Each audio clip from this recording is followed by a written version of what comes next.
Hey guys, it's Frank here from Altcoin Buzz coming to you from sunny Bali. Today we're looking at Digibyte. So I've had my eyes on this for a while now because this pattern which is playing out is very exciting. And the reason it's exciting is because we've already had a massive move up. I missed this move. I don't know if any of you guys got in. If you did, let me know in the comments below, or if you're hodling, good for you guys. This was a massive move.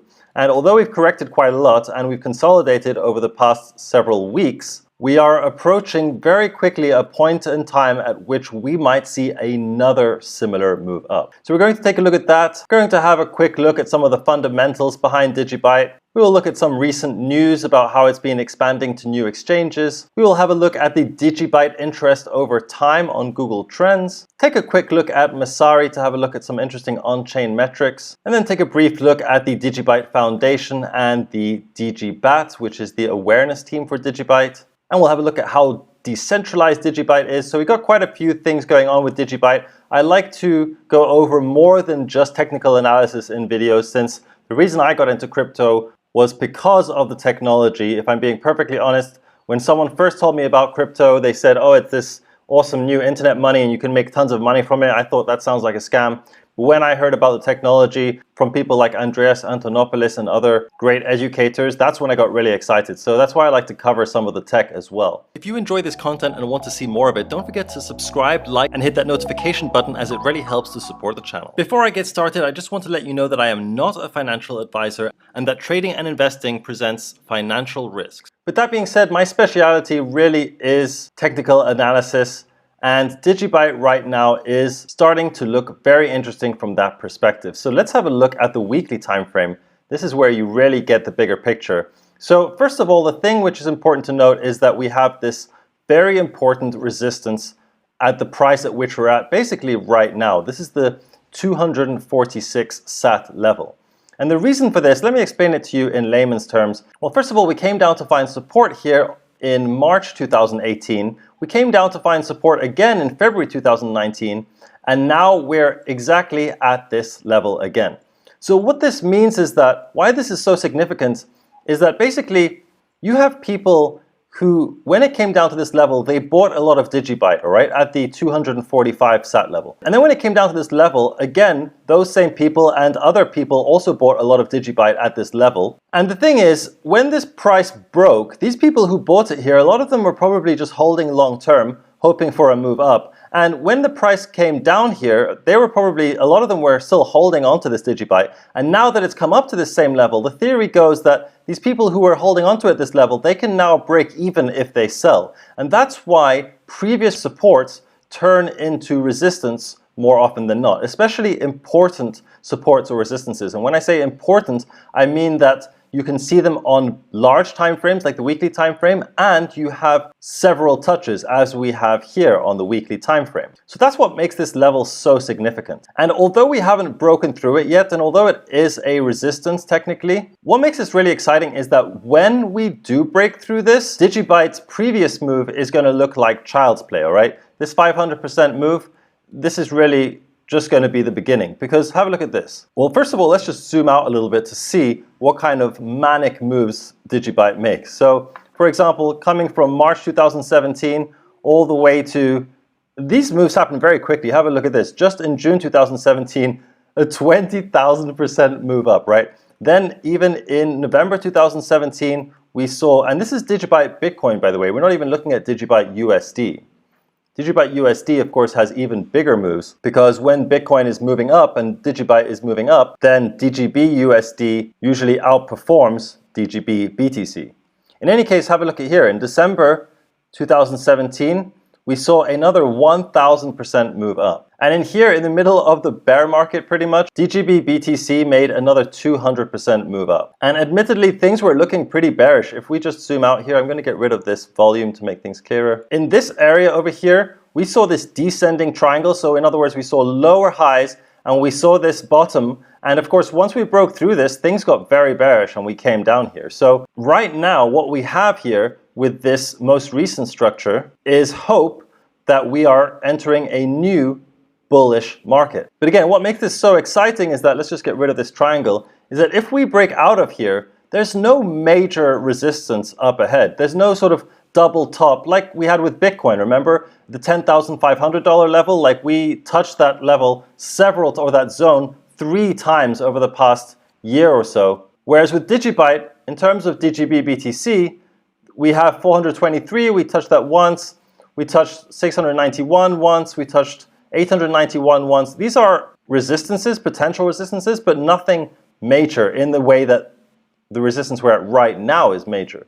Okay, so before we get into the nitty-gritty to look at specific price levels and potential entries for this, let's have a look at some Digibyte fundamentals and news. So first of all, we're fans of Digibyte here at Altcoin Buzz, and we had a poll asking people which coins we should do as a giveaway. Digibyte was the winner by a long shot, and indeed, when we had our Digibyte giveaway tweets, we got 458 retweets. We have done this promotion every week since about a month ago. And we got people to write everything about Digibyte, and it was really good fun reading what everyone has to say about Digibyte. Of course, you always have the haters. Digibyte is shit going down the drain, but you know, that's the way it is with any coin. And that reflects well in this tweet. Digibyte is that old warhorse that's always underrated until it's too late. Just when you think it's had its day, bam, it pumps. And that's exactly what I want to try and make you guys aware of today, is that if we break through this level, this very important 245 sat level, things could go up very quickly and very intensely. So that's why Digibyte really is one to watch out for. Because if you're not paying attention, Digibyte could just absolutely explode without you noticing. That's why, of course, we'll have a look at some of the price levels in a bit. Now, I'm not personally into setting up nodes or mining, but Tommy Mustache here seems pretty excited about his full node that he set up. Jordan here informing us that Digibyte is a cryptocurrency with 5 different mining algorithms.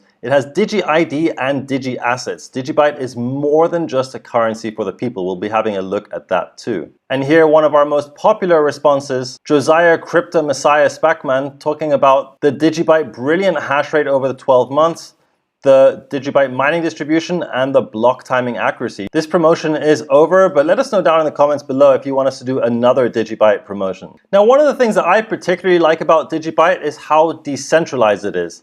It really gives me the Bitcoin vibes, where there's no sort of main man heading Digibyte. Now, of course, Jared Tate did found Digibyte, and he used to be considered, I suppose, the main man of Digibyte. But in May 2017, Cointelegraph reported that Jared Tate, of course, had announced that he was stepping down from his daily operation, accusing the crypto community of becoming co-opted and eroded by greed, and warning of centralization. And this was, of course, just after that major rally that we saw, where Digibyte, at least against Bitcoin, made almost a 500% move up. In any case, as I was saying, Digibyte, decentralized. It is a truly decentralized network with no central authority. Any exchange, platform, or wallet is free to add DGB anytime they would like. No permission required from anyone. We warmly welcome all new users to the 6-plus-year-old community-driven project. So note that Digibyte has been here for 6 years. It's here pre-ICO craze, pre-Ethereum even. Ethereum recently announced its 5-year anniversary. So Digibyte is similar to Dash. We of course covered Dash in a very recent video. Also a crypto which has been around for a very long time,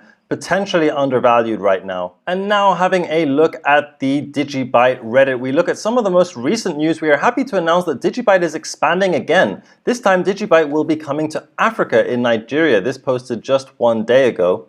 Digibyte will be listed on the @MOR Crypto EX on the 10th of August.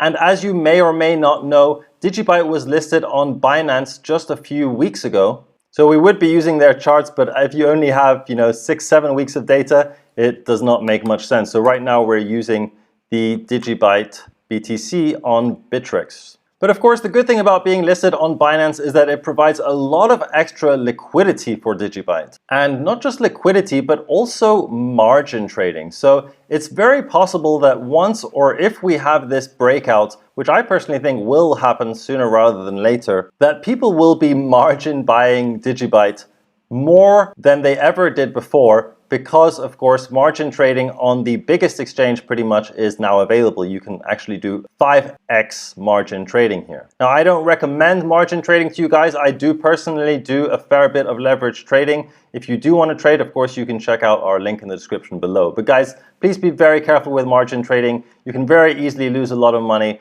Please make sure you have a stop losses. The first thing I ever do when I enter a position, a leverage position, is bam, stop loss. That's the first thing I do. There are some people who trade without stop losses. I don't recommend it, especially if you're starting out. things can move very, very, very quickly. Okay, we're also having a quick look at the Digibyte interest over time, and of course this looks very similar to the Digibyte chart. You can see we had a spike in June 2017, we had a spike in December 2017, and over here I'm almost certain that this is where we saw the biggest spikes.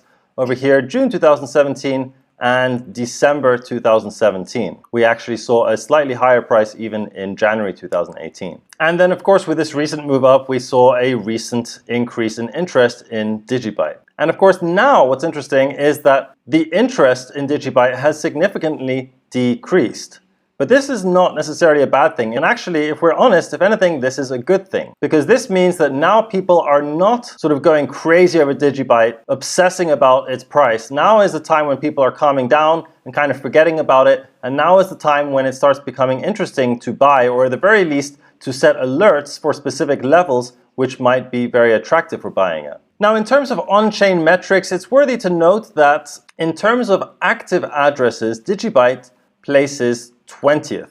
And of course, on CoinMarketCap, you can see that Digibyte is in 39th place. So there's a suggestion that there is some divergence between the number of active addresses and the current market cap of the coin. That being said, note that it can be quite easy to manipulate some of these figures. I know I've been using Messari in the past, and in general, I think it's interesting information, but it is worthy to note that these figures aren't always extremely relevant, and basically you have to do a little bit of extra research to verify that all these addresses really are active and that they're not sort of spam addresses or not created just to give the illusion that there really are a lot of active addresses. That being said, something I find very impressive about Dash is the fact that there are 5 different mining algorithms. And this serves to make what the Dash community claim to be the most secure UTXO blockchain in the world, which is apparently not susceptible to a 51% attack.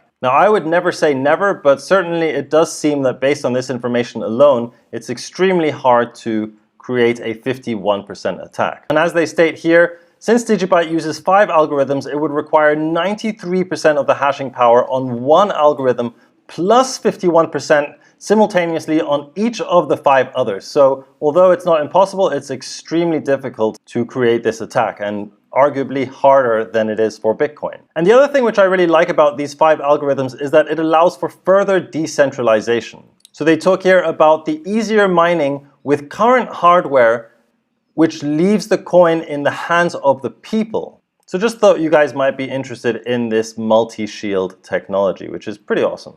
Then in addition, we can't really talk about Digibyte without talking about the Digibyte Foundation. Their mission is to protect and promote the true principles of decentralization. Again, one of the major reasons why I got into this space, and empower Digibyte and its community to further establish and maintain a sustainable, decentralized world. So it's important to note that they're not in control of Digibyte as such.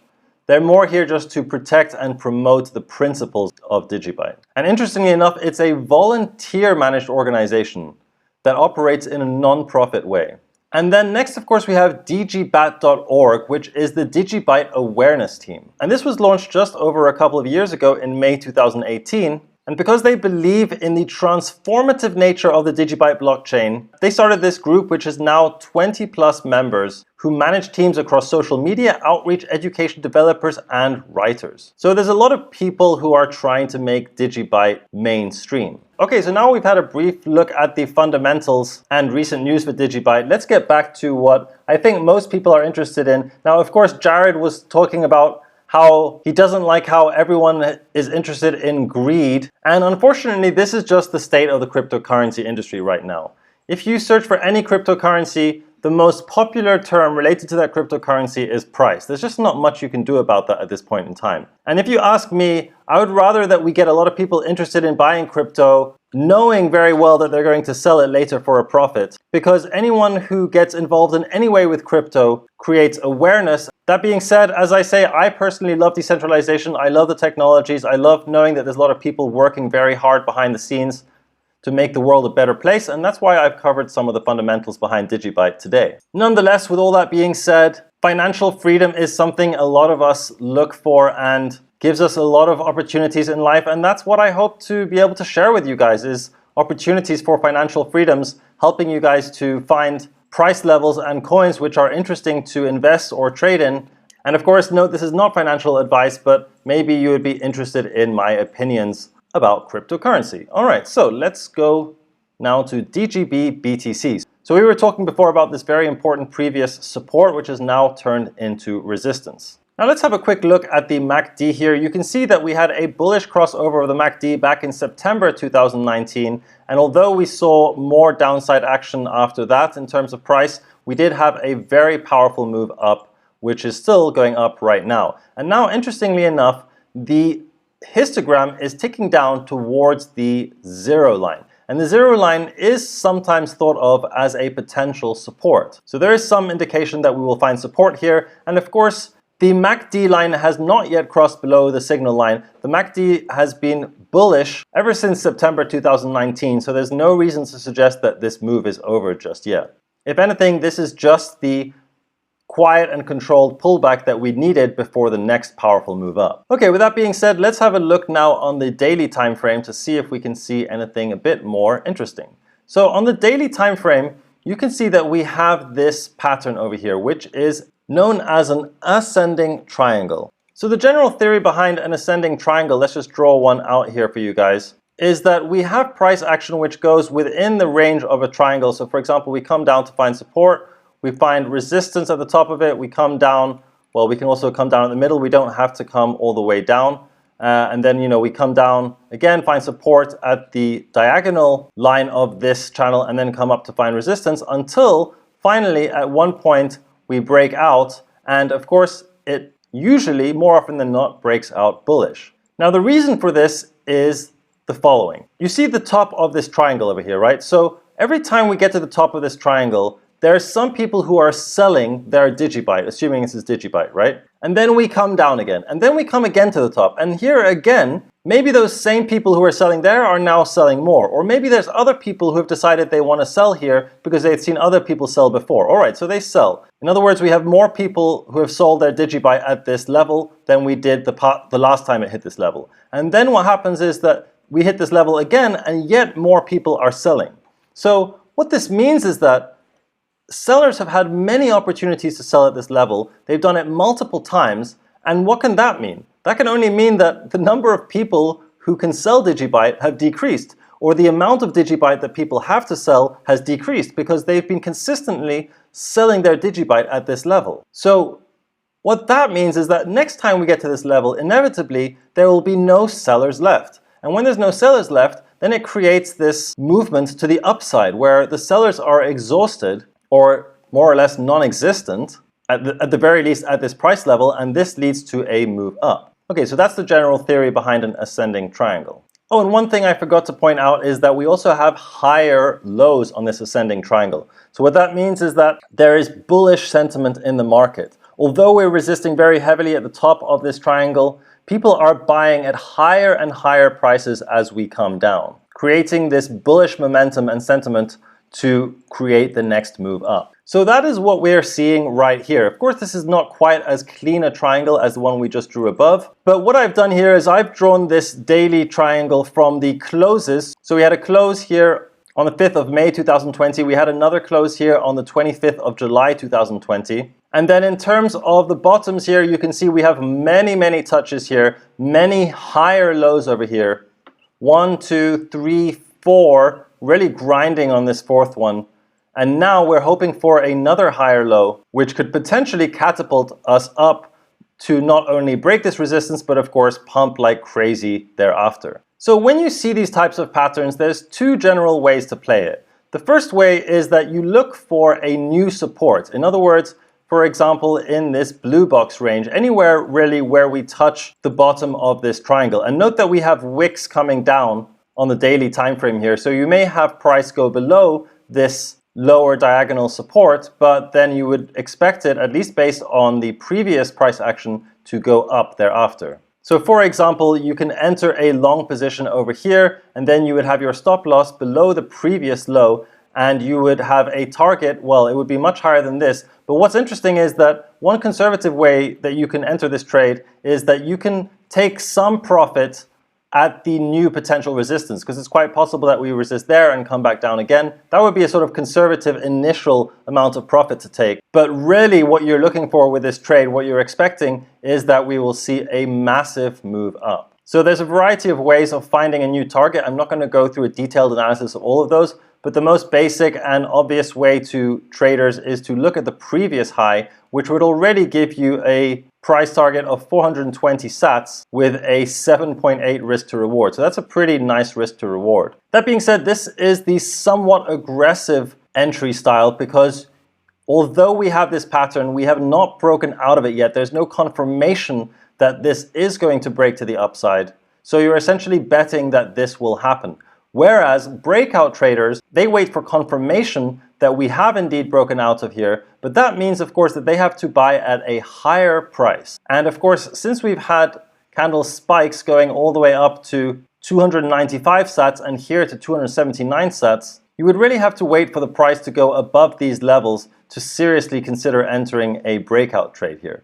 Now, what you could also do is you could wait for a candle close above the 263 sat level. So in other words, if you see a green bar which goes above this level, this could be your entry point. And if you were to enter there, let's just say you enter at the 276 or 278 sat level, your stop loss would have to be a little bit bigger. So it would depend on the previous daily low. Let's assume that this is the daily low. Then you would have this sort of 15% stop loss. So the advantage of this trade is that you wait for confirmation for the breakout, and therefore it is in some ways less riskier. The disadvantage is that your risk to reward is not nearly as good because it's quite possible that we have a fake out and that we come back down, find support at this diagonal, and then move up again, right? So the whole premise behind this trade, which is that we have this ascending triangle, isn't invalidated if we go up to, for example, 292 sats and then come back down. All it means is that we had a fake out once, but we could very easily find support and come back up again. So you really want to stop out below this triangle. Now that being said, I'm seeing another interesting pattern which can be applied to this chart, which is called the cup and handle.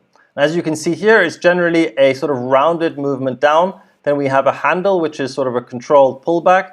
And then we have a move up, which leads to the next big move up. And right now you can see with Digibyte, we have this move down. Doesn't look like a great curve here, but nonetheless, the principle remains the same. And now we have this handle over here. And just to give you an illustration of how this can work out, we saw this exact same pattern with Bitcoin. So back in February 2020, we had a high at 10,500.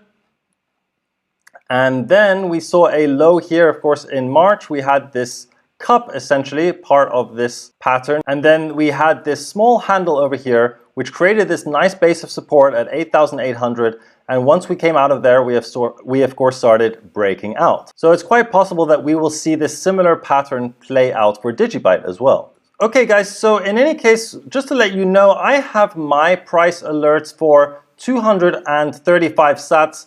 I will be looking at the price action at that time. I will be considering entering over here. It does depend on Bitcoin as well. Ideally, I like for Bitcoin to be in a trading range, sort of going back and forth, up and down, as opposed to sort of clearly trending. So I might wait for that to happen. Honestly, I might even consider buying some anyway. I don't have any Digibyte yet, but I do think this is a very interesting pattern. And if I don't buy any at this support, I will almost certainly be buying on a breakout here. And honestly, even if we have a breakout and I miss the first part of this big move, I would be happy to get in at 300 sats, assuming that we have a daily close above this triangle and preferably with volume as well. So I just checked and my price alert, my first price alert is at 225 sats. The reason for that is that I personally think Bitcoin will take the lead for the next coming days. And I have a big Bitcoin position, of course, but I suspect that we will enter a sort of consolidation for Bitcoin. And if we do, then this will be a very interesting price point for me to enter. But again, with trading, you have to adapt to price action and new information as it occurs. So I'm not saying I'm definitely going to buy at this level, but I have my alert set at this level because I think it's an interesting potential level to buy. And then of course, I also have an alert at the previous high at the 255 set level because I want to know in advance if we are potentially going to break out, and I want to be ready to buy this potential breakout. All right, guys, that's been it from me for today. Let me know what you thought of the price analysis. Do you like also hearing the fundamentals? I know some people think price is king. Some people believe that if you show them a chart, they will be able to tell you the news. Other people think technical analysis is all bogus. Let me know your opinions down below. I personally like an even mix of both with a slight focus on TA, but that's just my personal preference. So guys, it's been a good time talking about Digibyte. Let me know when you started buying it, or if you've been hodling long term, or if you had any crazy trades. I'd love to hear about it. All right, guys, have a good one, and I'll see you in the next one.